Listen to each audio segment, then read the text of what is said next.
Picture this. You're in a room full of people, conversations flowing like noise spilling from broken speakers. Everyone's talking, loud, fast, desperate to be heard.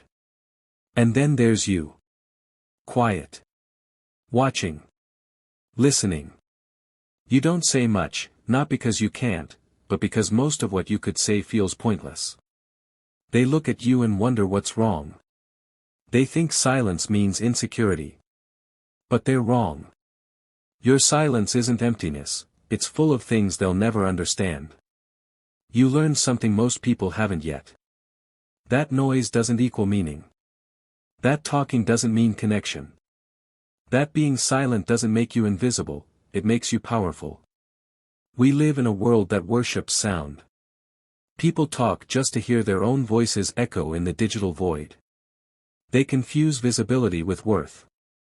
They think being noticed is the same as being respected. But the quiet ones know better. The quiet man doesn't need to prove his existence through words. He proves it through presence. He doesn't chase attention, he creates gravity. The truth is, society has betrayed the quiet. It has convinced men that loudness equals confidence, that silence equals weakness. That if you're not always talking, posting, performing, you're fading. But silence, real, grounded silence, is rebellion. And rebellion is what built strong men. The quiet man carries a storm inside him. His thoughts move faster than his words.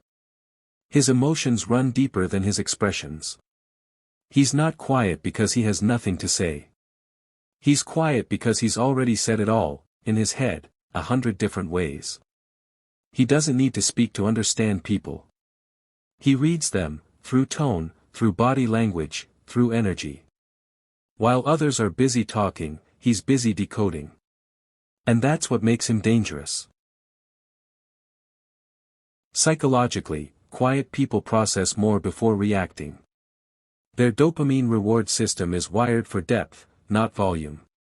Where others feel a rush from social stimulation, the quiet person feels drained by it. Their brain, flooded with too much noise, retreats inward, searching for balance. That's why they prefer solitude. That's why small talk feels like suffocation. They'd rather say nothing than waste breath on things that mean nothing. You'll notice it in their behavior. They sit at the edge of the room, scanning everything. They look calm, but inside they're taking mental notes. They don't interrupt, because they're processing. They don't compete for attention, because they already see through the game. And that's what unsettles people. Most people talk to hide their insecurity. Quiet people stay silent because they've made peace with theirs. That's real confidence, calm, internal, unshakable. But there's a darker side. Silence, when left unchecked, can become isolation. The quiet man starts believing he doesn't belong anywhere.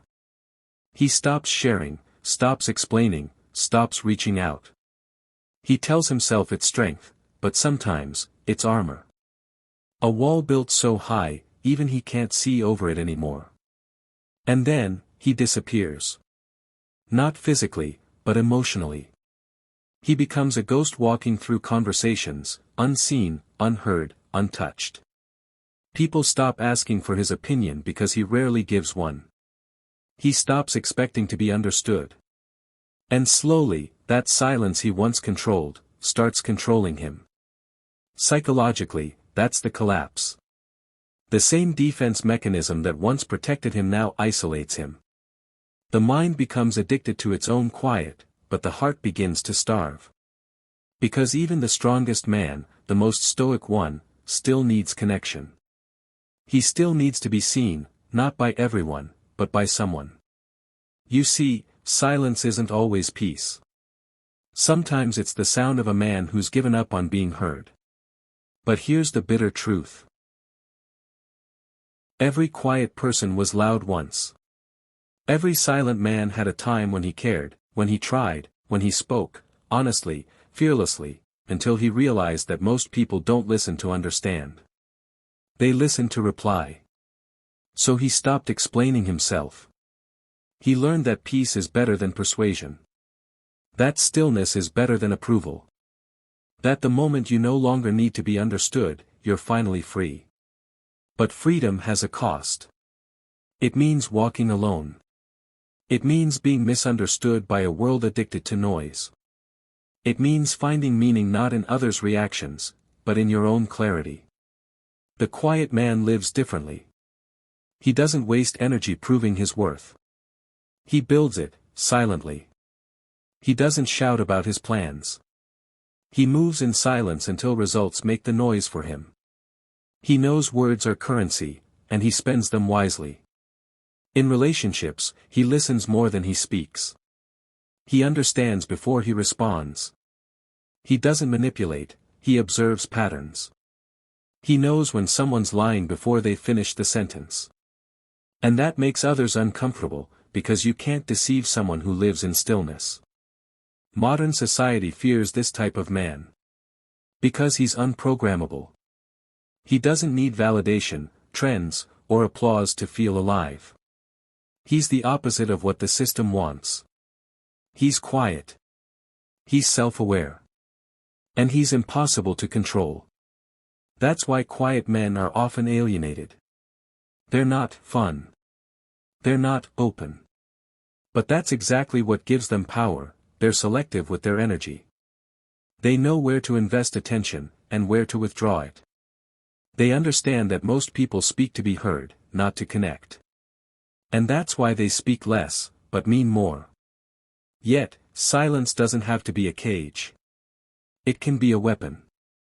When you use it with intent, it becomes the loudest language of strength. Silence forces others to reveal themselves. It makes people uncomfortable, because it exposes their need for noise. A calm man in a loud world becomes magnetic. The truth is, stillness is rare. And anything rare becomes powerful. So if you're one of the quiet ones, understand this. There's nothing wrong with you. Your silence is not a flaw. It's the mark of someone who thinks before he moves. Who feels deeply but hides it wisely. Who watches everything but says almost nothing. But don't let your silence become self-erasure. Use it. Channel it. Let it sharpen you, not swallow you. Because when a quiet man learns to speak with purpose, when his words finally cut through the noise, the world listens. Not because he's the loudest. But because he's the one who speaks when it matters. And that, brother, is what makes silence powerful.